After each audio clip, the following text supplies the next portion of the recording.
करते थे। ए अब्बा हुजूर जरा बताएं मेरे मुस्तफ़ा आपके कान में क्या कह कर गए थे। हजरत तलहा बिन मालिक के वालिद कहते थे बेटा तेरे मुस्तफ़ा और मेरे नबी ये कह कर गए हैं कि आज तलहा का आखिरी दिन है और तलहा का आज शाम को इंतकाल हो जाएगा। आज शाम को हजरत तलहा को मौत की आगोश में जाना पड़ेगा।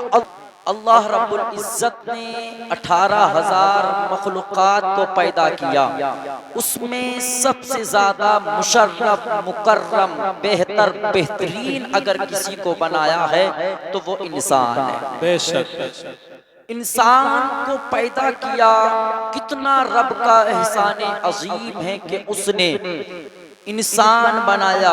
उससे बढ़कर एहसान ये है कि उसने हमें मुसलमान बनाया। बेशक उससे बढ़कर एहसान ये है कि उसने अपने प्यारे महबूब की उम्मत में पैदा फरमाया। बेशक बेशक मगर अफसोस इस चीज का है कि जबानों से तासीर बंद हो गई।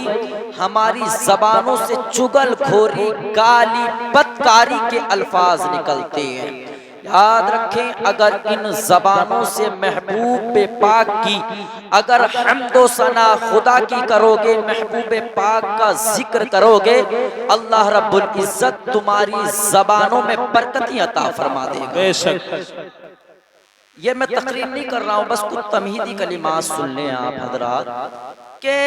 एक आपने वो बात बेतहाशा सुन रखी होगी, शहद की मक्खी जब वो शहद की मक्खी चमन में जाती है, उसमें फूलों के रस को चूसती है, चूसने के बाद अपने छत्तों में उगलती है।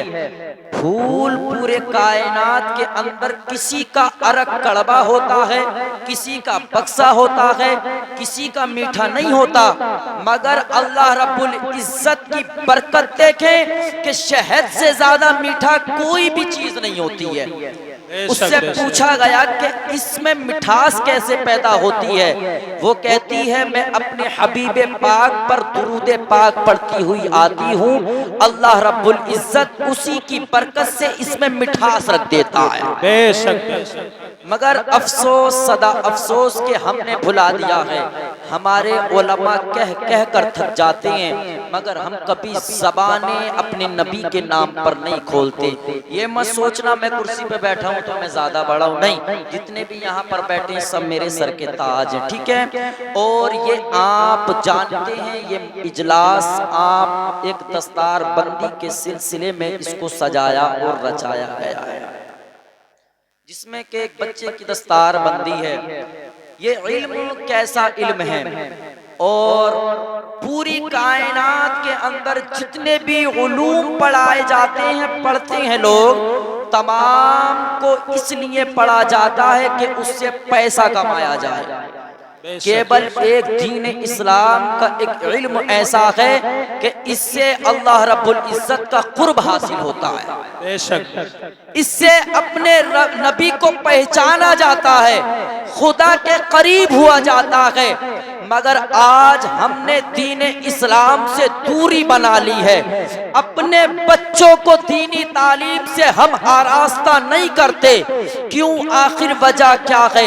हमारे ज़हनो फिक्र में एक बात टहलती है, इनमें एक बात घूमती है कि हाफिज बनेगा, कारी बनेगा, मौलवी बनेगा तो कितना कमाएगा? ज्यादा से ज्यादा 8, ज्यादा से ज्यादा 9,000 रुपए। याद रखें, अपने गांव के इमाम को देखें, अपने गांव के मदरसों को देखें, ये 8 और 9, 10,000 रुपए में रब्बे कदीर इनकी तनख्वाहों में इतनी बरकत दे देता है जितना ये तेरा बेटा इंजीनियर है 90,000 कमाता है, उसमें बरकत नहीं होती, बल्कि रब्बे कदीर इरशाद फरमाता है अगर तुमको इज्जत चाहिए, तुमको बुलंदी चाहिए, तुमको ज़माने के अंदर ऊंचे मकाम चाहिए, तो पहले दीनी तालीम से आरास्ता हो जाओ। अपने बच्चों को महबूबे पाक की दीनी तालीम को उनसे आरास्ता कर लो। रब्बे कदीर तुम्हारे इल्म में, तुम्हारे रिज़्क में, सब में बरकतें अता फरमाएगा। सुभान अल्लाह, नारे तकबीर। नारे रिसालत, नारे गौसियत, फैज़ाने मुअज़्ज़मी व नौशाही, जश्ने दस्तारबंदी। सुभान अल्लाह। मगर अफसोस इस चीज का है कि मौलवी बन के मिलेगा क्या, आखिर मिलेगा क्या। याद रखें, कायनात के अंदर कोई भी शख्स ऐसा पैदा नहीं हुआ जिसको दुनिया के अंदर रहना हो। अगर पैसे के बलबूते पे अगर किसी को इज्जत मिलती तो सबसे बड़ा इज्जत वाला कारून होता। अगर पैसे के बलबूते पर अगर किसी को जमाने के अंदर पुकारा जाता तो शद्दाद को पुकारा जाता। अगर जमाने के अंदर अगर पैसे के बलबूते पर अगर किसी को इज्जत मिलती तो अबू लहब को मिलती, मगर नहीं। रब फरमाता है केवल इज्जत उसको दी जाती है जो हमारी बारगाह में झुक जाता है, हम उसको जमाने में बुलंद मकाम अता फरमा देते। सुभान अल्लाह, सुभान अल्लाह। जिंदाबाद, जिंदाबाद। नारे तकबीर, नारे रिसालत, नारे गौसियत, नारे हैदरी। सुभान अल्लाह। समझ आ रहा है कि नहीं? आ रहा है ना समझ? मगर अफसोस इसी चीज का है ना, समझ सब आता है, करता कोई कुछ नहीं। जी जी, समझ सबके आएगा, बनागा इंजीनियर। अगर रब ने तुम्हें 2 बेटे दिए तो उनमें एक हाफिज कुरान बना दो। बेशक, बहुत अच्छा। ऐसा तो ना हो कि तुम मरो और तुम इमाम को तलाश कर रहे हो कि हमारी नमाज जनाजा इमाम साहब पढ़ा दो। ऐसा तो हो कम से कम हमारी औलाद हमारी नमाज जनाजा पढ़ा दे। सुभान अल्लाह। कम से कम ऐसा हो। मगर क्यों, आखिर क्या वजह है? याद रख, इस दुनिया से मर कर जाएगा। तेरी मस्जिद के इमाम के ये फराइज हैं कि जब तू मरेगा तेरी नमाज जनाजा पढ़ाएगा। मगर जब एक बेटा हाफिज कुरान होगा, जब आलिम दीन होगा, जब एक वक्त का मुफ्ती होगा, जब उसके बाप का इंतकाल होगा, उसके बेटे का दिल भी रोता होगा, उसकी आंख भी रोती होगी। तेरे इमाम को तकलीफ तो जरूर होगी मगर उसका दिल नहीं रोएगा, उसकी आंख नहीं रोएगी। मगर जब बाप का इंतकाल होगा तो बेटे का दिल भी रोएगा। जब तेरा बेटा तेरे जनाजे के सामने नियत बांधकर रब की बारगाह में जब पड़ेगा, ऐ रब्बे कदीर सुब्हानकल्लाहुम्मा व बिहम्दिका व तबारक अस्मुका व तआला जद्दुका व जल्ला सनाउका व ला इलाहा गैरुक, रब्बे काबा की कसम, ये मेरे दिल का जुस्तान कहता है तेरा बेटा सलाम बाद में फेरेगा। रब्बे कदीर उसकी बरकत से उसके बाप की मगफिरत पहले फरमा दे।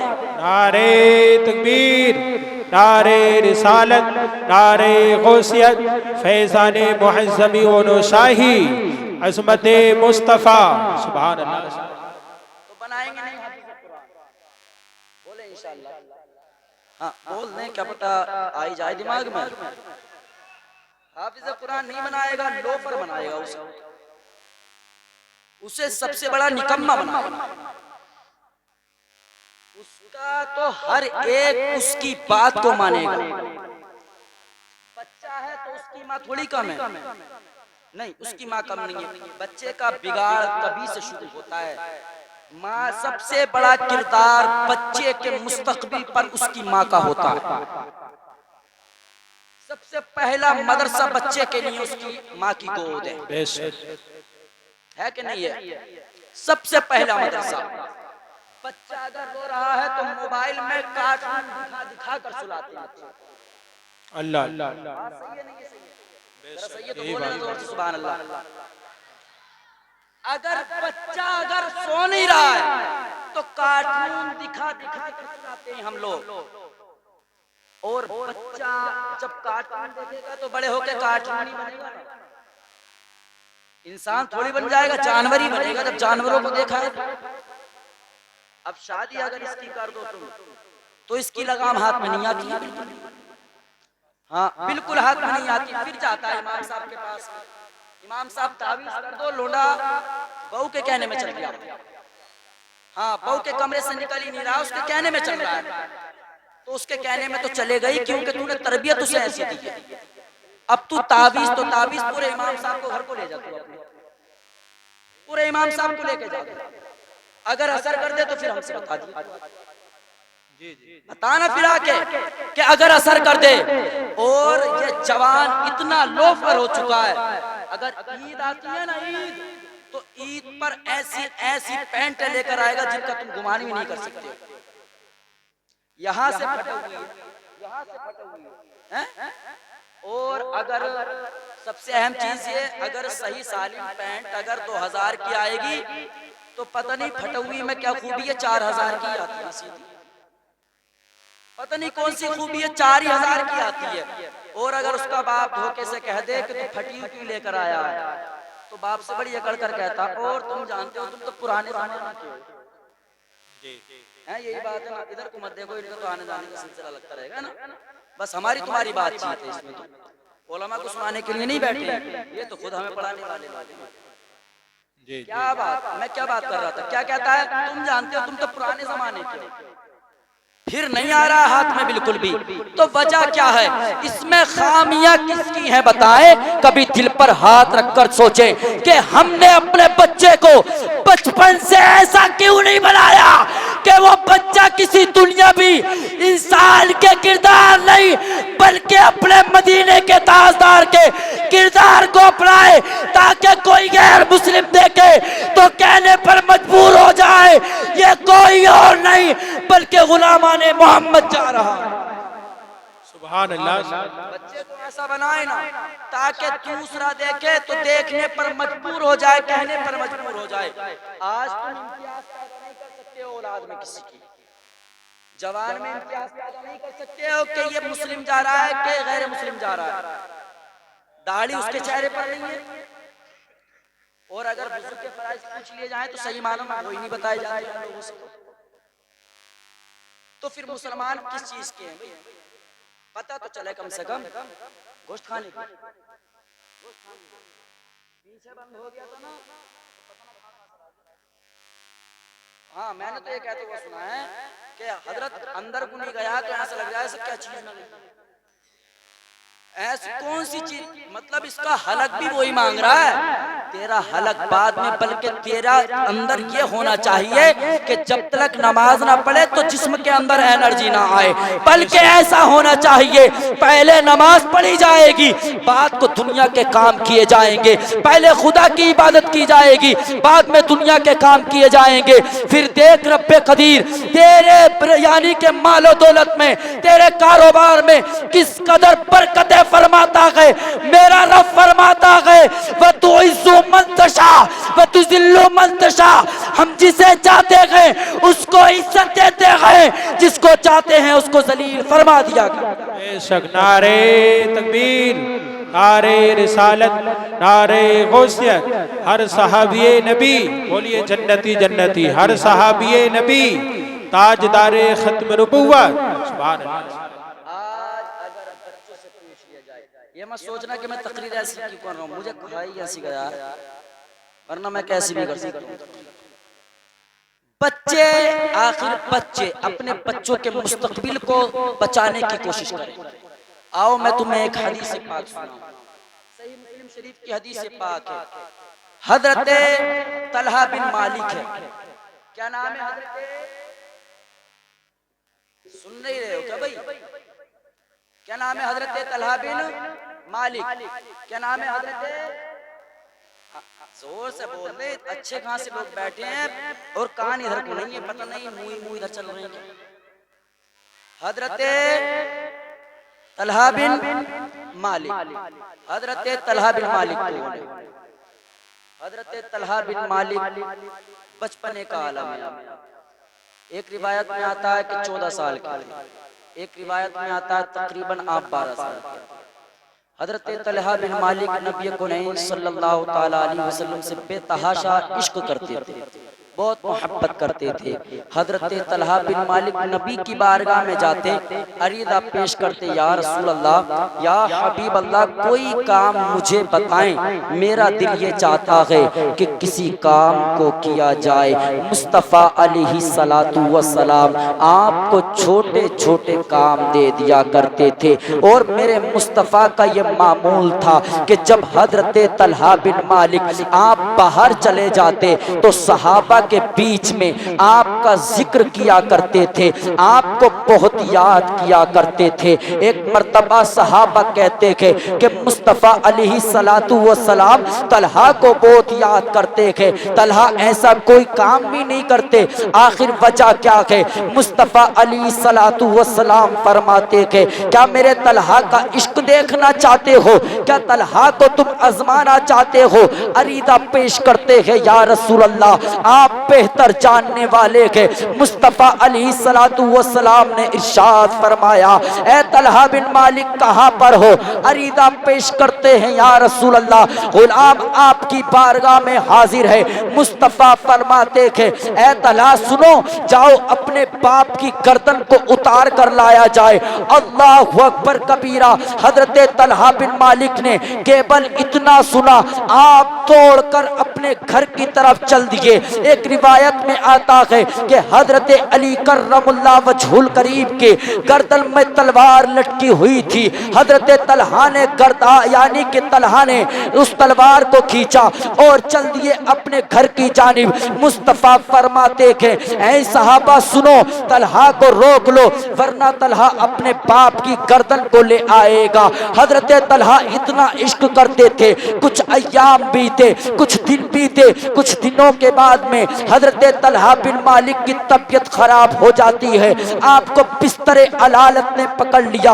हजरत तलहा बिन मालिक की खैर खबर लेने के लिए मेरे मुस्तफ़ा सुबह को भी जाते, शाम को भी जाते, सुबह को भी जाते, शाम को भी जाते। एक दिन हुआ क्या, मेरे मुस्तफ़ा अलैहिस्सलातु वस्सलाम हजरत तलहा के सरहाने पर बैठे हुए थे। कभी मुस्तफ़ा हजरत तलहा के माथे को चूमते थे, कभी सीने पर हाथ रखते थे। मेरे मुस्तफ़ा अलैहिस्सलातु वस्सलाम ने हजरत तलहा के वालिद को लिया और उनके कान में कुछ कहने लगे। कहने के बाद में आप सारों कतार रोने लगे। मेरे मुस्तफ़ा अलैहिस्सलातु वस्सलाम इतना कहकर हजरत तलहा के घर से चल दिए। हजरत तलहा ने अपने बाप को बुलाया और अरीदा पेश करते थे, ए अब्बा हुजूर जरा बताएं मेरे मुस्तफ़ा आपके कान में क्या कह कर गए थे? हजरत तलहा बिन मालिक के वालिद कहते थे, बेटा तेरे मुस्तफ़ा और मेरे नबी ये कह कर गए हैं कि आज तलहा का आखिरी दिन है और तलहा का आज शाम को इंतकाल हो जाएगा। आज शाम को हजरत तलहा को मौत की आगोश में जाना पड़ेगा। अल्लाहु अकबर कबीरा। हजरत तलहा बिन मालिक ने इतना सुना और अपने मुस्तफ़ा अलैहिस्सलातु वस्सलाम के प्यारे सहाबी हजरत मालिक के हाथ को पकड़ा और पकड़ने के बाद में अरीदा पेश करते थे, ए अब्बा हुजूर अगर आपसे कुछ मांगा जाए तो क्या आप देंगे? आपके वालिद साहब कहते हैं, बेटा आपकी जो ख्वाहिश है, आपकी जो इच्छा है उसको पूरा किया जाएगा। आप अरीदा पेश करते थे कि जब मेरा इंतकाल शाम को हो तो पता यह चलेगा कि रात में मेरा दफन किया जाएगा और मदीने के अंदर सर्दी ज्यादा है। मेरे मुस्तफ़ा को मेरे इंतकाल की खबर मत करना। हजरत मालिक कहते हैं, बेटा मदीने के ताजदार ये कह कर गए हैं कि जब मेरे तलहा का इंतकाल हो जाए, जब मेरा तलहा इस दुनिया को अलविदा कहकर चला जाए तो मुझको खबर कर देना ताकि मैं अपने तलहा का नमाज जनाजा आकर पढ़ाऊं। अल्लाहु अकबर कबीरा। हजरत तलहा कहते थे, नहीं अब्बा हुजूर जिन गलियों से मेरे मुस्तफ़ा तशरीफ लेकर आएंगे उन गलियों पर यानी कि उन गलियों में यहूद व नसारा के घर मौजूद है। कहीं ऐसा ना हो मुस्तफ़ा अलैहिस्सलातु वस्सलाम को मेरे जनाजे की वजह से कोई तकलीफ पहुंच जाए। अल्लाहु अकबर कबीरा। आप 13-14 साल के थे और कितनी बड़ी बात कर रहे हैं। हजरत तलहा बिन मालिक का इंतकाल हुआ, रात को इंतकाल हुआ और आपको दफन कर दिया गया। सुबह का वक्त आया, मेरे मुस्तफ़ा अलैहिस्सलातु वस्सलाम हजरत तलहा के घर आए और मालिक से कहते कि ए मालिक, आपने रात को खबर क्यों नहीं किया?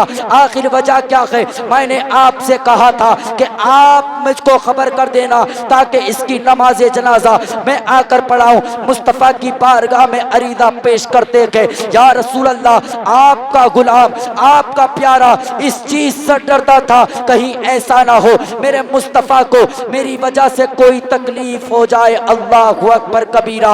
मेरे मुस्तफ़ा ने इतना सुना। आप मेरे मुस्तफ़ा आप कब्रिस्तान पहुंचे। कब्रिस्तान पहुंचने के बाद में मेरे मुस्तफ़ा अलैहिस्सलातु वस्सलाम हजरत तलहा की कब्र पर पहुंचे। मेरे मुस्तफ़ा ने दुआ को करना शुरू कर दिया। मेरे मुस्तफ़ा दुआ कर रहे हैं, मेरे मुस्तफ़ा दुआ करते चले जा रहे हैं। जिस तरीके से मेरे मुस्तफ़ा रोज दुआ करते थे, आज मेरे मुस्तफ़ा निराली दुआ कर रहे हैं। मेरे मुस्तफ़ा का आज दुआ करने का अंदाज अलग है। मेरे मुस्तफ़ा रो रहे हैं, हाथों को बुलंद किए हुए हैं और खुदा की बारगाह में अरीदा पेश करते थे, ऐ परवरदिगारे आलम, मेरा तलहा जब तेरी बारगाह में आए, मेरा तलहा जब तेरे पास तक पहुंचे, जो तेरी शान है उसके मुताबिक मेरे तलहा को तुम मुस्कुरा कर देखना। अल्लाहु अकबर कबीरा। मेरे मुस्तफ़ा दुआ कर रहे हैं और मेरे मुस्तफ़ा ने दुनिया वालों को पैगाम दिया और दुनिया वालों से एक बात कही थी, ए दुनिया वालों सुनो, जो हमारा दुनिया के अंदर हो जाता है ना हम उसको दुनिया में छोड़ते हैं और ना उसको हम आखिरत में कभी उसको अकेला छोड़ते। सुभान अल्लाह, सुभान अल्लाह, जिंदाबाद। बात समझ आई कि नहीं आई? जो मुस्तफ़ा का हो जाता है उसको मेरे मुस्तफ़ा दुनिया के अंदर कभी भी अकेला नहीं छोड़ते हैं, कभी दुनिया के अंदर उसको अकेला नहीं छोड़ते हैं। याद रखो, अल्लाह रब्बुल इज्जत ने अगर जिंदगी बख्शी है, नारे तकबीर, कि आप अल्लाह और उसके रसूल की मोहब्बत में पड़ जाएं, अपने बच्चों के मुस्तकबिल को अगर सुधारना चाहते हैं, अपने बच्चों को अगर गुलामाने मुस्तफ़ा बनाना चाहते हैं, तो मुस्तफ़ा के किरदार को पढ़ा दो, मुस्तफ़ा के जिंदगी के चैप्टरों को पढ़ाओ, ताकि हमारे बच्चे ज़माने के अंदर नाम रोशन करते चले जाएं, ताकि हमारे बच्चे ज़माने के अंदर नामवर हो जाएं। याद रखें, अगर तुम अच्छे हो जाओगे, अपने बच्चों को अच्छी शिक्षा दे दोगे, रब्बे कदीर तुम्हारी कब्रों को मुनव्वर कर देगा। बेशक ऐसा नहीं है औलाद कर दी इसका कोई हिसाब किताब नहीं होगा, इसका भी हिसाब किताब दिया जाएगा। अपनी औलाद को किस कदर आपने कैसे शिक्षा दी थी, क्या कुछ पढ़ाया था कि नहीं पढ़ाया था? मुस्तफ़ा की चैप्टर यानी कि जिंदगी के चैप्टर दिए थे कि नहीं दिए थे? कितना नमाजी बनाया था, कितना इश्क़ रसूल उसकी जिंदगी के अंदर कूट कूट कर भरा था। याद रखें, अपने बच्चों को अगर अच्छी तरबियत देकर गए होंगे तो तुम्हारी कब्र को मुनव्वर कर दिया जाएगा, आखिरत में तुम्हारी बख्शिश कर कर जन्नतुल फिरदौस में आला मुकाम दिया जाएगा। और याद रखें, अपने बच्चे को अगर लोफर बनाकर गया है ना, तो दुनिया में तो खसारा है ही है, कब्र के अंदर मुनकर नकीर लगती है। सही से याद रखना, अगर अपने बच्चों को अगर अच्छी शिक्षा देकर नहीं गए तो इंशाअल्लाह जी, इंशाअल्लाह अगर अल्लाह रब्बुल इज्जत अगर हमको दो बेटे दो से ज्यादा दिए हैं तो परवरदिगार आलम तौफीक दे तो दो बच्चों को हाफिज कुरान बना दो। कहने का मकसद ये, हाफिज कुरान बनने के बाद में इमामत करना ही जरूरी नहीं है, नहीं फर्ज है इमामत करना। अपने बच्चों को हाफिज कुरान बनाओ, आलिम दीन बनाओ, उनको कोई बिजनेस करा दो, ताकि बिजनेस में वो जब दीन की समझ रखेगा तो वो हराम और हलाल में इम्तियाज पैदा करेगा। बात सही है नहीं? अगर जो इंसान कुरान मुकद्दस को अपने सीने के अंदर ला सकता है तो दुनिया की कोई भी ऐसा इल्म, कोई भी ऐसी किताब नहीं है जो उसके सीने के अंदर नहीं आ सकती है ना। जब उसके अंदर सीने में कुरान मुकद्दस जैसी किताब आ सकती है तो अल्लाह रब्बुल इज्जत उसकी बरकत से मौला उसके सारे बिजनेसों में, सारे कामों में बरकत अता फरमाएगा इंशाअल्लाह ताला। हमको ये चाहिए। अब मैंने कुरान मुकद्दस की जो आयत तिलावत की थी, रब फरमाता है अल्हम्दुलिल्लाह रब्बिल आलमीन, तमाम तारीफें अल्लाह के लिए जो तमाम आलम का पालन। ठीक है, तमाम तारीफें उस रब के लिए जो तमाम आलम का पालनहार है। मैंने एक हदीस को पढ़ा, उसका मफ़हूम यह है, नबी फरमाते हुब्बुद दुनिया रासु कुल्ली खतीयतिन, दुनिया की मोहब्बत हर बुराई की जड़ है। यानी कि दुनिया से मोहब्बत मत करो, दुनिया में अपना दिल मत लगाओ, बल्कि ये दुनिया एक दिन पानी है, इससे हमें जाना है। इसलिए जरूरी ये है कि अपनी जिंदगियों के अंदर फोकस डालो, अपनी जिंदगियों को सुधारने की कोशिश करो, अपनी जिंदगियों के अंदर मुस्तफा के नाम का इश्क लेकर आओ, ताकि रब्बे कदीर तुम्हारी जिंदगियों को मुनव्वर करे। ठीक है, इंशाअल्लाह इन कामों को हमें करना है और अपनी जिंदगियों को मुनव्वर करना है। क्योंकि प्रोग्राम भी इतना लंबा नहीं चलना है, इसलिए कम वक्त में ही कुछ बातें आज सुनने तो उस पर अमल करने की कोशिश करें, तो इंशाअल्लाह ताला रब हमारे इन बैठने सुनने सुनाने को कामयाब अता फरमा देगा। क्योंकि ज्यादा लंबी चौड़ी भी सही नहीं है, बस कम बातें और अच्छी बातें अगर पहुंच जाएं सबसे बेहतर। ठीक है ना, तो इंशाअल्लाह ताला इन बातों पर अमल करने की कोशिश करें। उससे पहले मैं आपको 2-3 शेर पढ़ देता हूँ, उसे अगर आपको अच्छा लगे तो सुभान अल्लाह बोल सकते हैं, वरना कोई टैक्स नहीं है ना। शायर कहता है कि मुख्तार कायनात